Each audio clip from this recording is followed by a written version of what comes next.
Patrick Le Sauvage, bonjour. Bonjour. Vous êtes président de QCD Consulting. Grâce à des actions terrain menées avec des opérationnels, vous aidez vos clients à améliorer simultanément la qualité, le coût et le délai de leurs prestations et aussi de leur production. Quelle valeur ajoutée proposez-vous à vos clients ? Alors, la valeur ajoutée, c'est le mot-clé du Lean, c'est très bien. La valeur ajoutée, c'est d'améliorer, vous avez dit, qualité, coût, délai, ce qu'on appelle le triangle d'or de la satisfaction client, la qualité, le coût et le délai. Et on veut que ce triangle soit respecté en même temps. La deuxième chose, c'est qu'on sait d'avance que le client, dans 2 ans, voudra plus de qualité, moins cher, plus vite. Donc, il faut pouvoir s'améliorer sur ces 3 points en permanence. Donc, notre valeur ajoutée, ce sera la performance organisationnelle, et donc en réduisant les gaspillages organisationnels aussi. Alors, quels sont les avantages de la méthode Lean pour les entreprises ? Alors, les avantages de la méthode Lean, on part bien sûr sur les 3 points qu'on vient de citer, améliorer la qualité, les coûts et délais, ce qui est déjà beaucoup, mais il y a des avantages connexes. Un très important, par exemple, est de réduire le BFR. La deuxième chose, c'est que on peut améliorer une capacité à moyens identiques. Et puis, souvent aussi, des choses comme réduire des accidents du travail, améliorer la qualité de vie au travail grâce à ces démarches. Comment parvient-on à améliorer la qualité, le coût et le délai simultanément Alors, les gens sont très surpris souvent, dire faut choisir. Sans que ce soit au détriment les uns des autres. Exactement. Et en fait, il y a une démarche, on peut la représenter par ces 3 cercles que l'on voit. On va commencer par chercher les gaspillages, donc je parlais bien de gaspillage organisationnel, ce qui n'est pas utilisé par le client.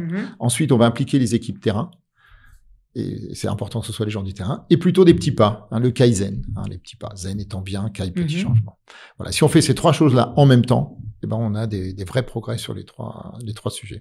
Qu'est-ce qui fait de QCD Consulting un acteur majeur aujourd'hui sur le marché ? Alors, on a majeur, on va rester modeste, on est une petite structure, mais on s'adapte à beaucoup de situations et on est reconnu pour nos clients comme étant capable de gérer leurs contraintes diverses. Et on pense et on nous reconnaît qu'on fait bien notre boulot, qu'on est des cordonniers pas trop mal chaussés puisqu'on arrive à montrer qu'on applique nous-mêmes nos méthodes pour nous. Voilà. Alors, comment vous expliquez qu'une méthode aussi simple et aussi efficace soit peu souvent employée finalement ? Alors, elle est peu souvent employée ou surtout trop peu employée au sens de la quantité. C'est-à-dire que les gens commencent et s'arrêtent, c'est rangé, c'est bien. Alors que si on continue, on a les 3 bénéfices qui augmentent régulièrement. Et la raison, c'est que les gens sous-estiment ça et ça demande des efforts d'attitude, de faire confiance aux gens de terrain, de former les gens, d'investir auprès d'eux. Et ça demande aussi pour le management une attitude un petit peu différente, qui est plutôt autour du coach que autour du donneur d'ordre. Alors vous avez évoqué des contraintes, quelles sont-elles ? Alors, quand on veut travailler avec les opérationnels, souvent on nous dit attendez, on a du boulot à faire, il y a une urgence, il faut bien que les commandes soient saisies par la DV, sinon on ne pourra pas travailler. Donc, il faut gérer ça. Donc, on a pris l'habitude de travailler par petits lots, comme on dit.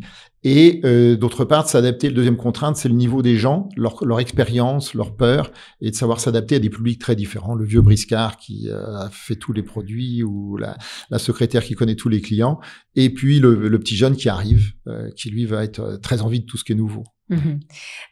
Pour conclure, que recommanderiez-vous à une entreprise ou à un organisme public en matière de Lean Agilité ? Alors, bien de mettre le mot agilité, je l'avais pas cité, mais souvent on traduit le mot Lean aussi par agile en français. C'est vraiment intéressant comme mot, c'est plus dynamique. On va pas rentrer dans cette petite discussion, mais c'est souvent des débats qu'on a.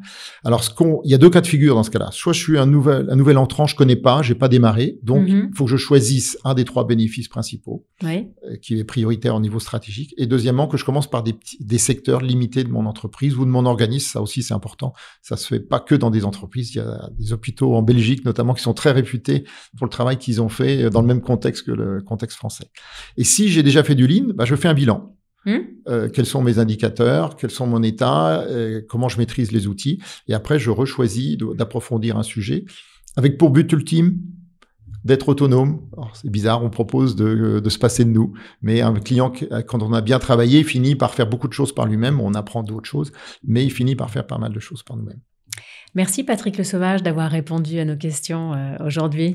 Merci beaucoup. Je voulais quand même qu'on termine comme d'habitude par notre petite diapo de fin de ma formation. Là, vous voyez apparaître, on a détourné le slogan du loto, puisque ce qui est important dans le Lean, dans l'agilité, c'est d'essayer. Donc voilà, tirons au but pour essayer de marquer. Eh bien, le message est passé. Merci beaucoup. Avec plaisir.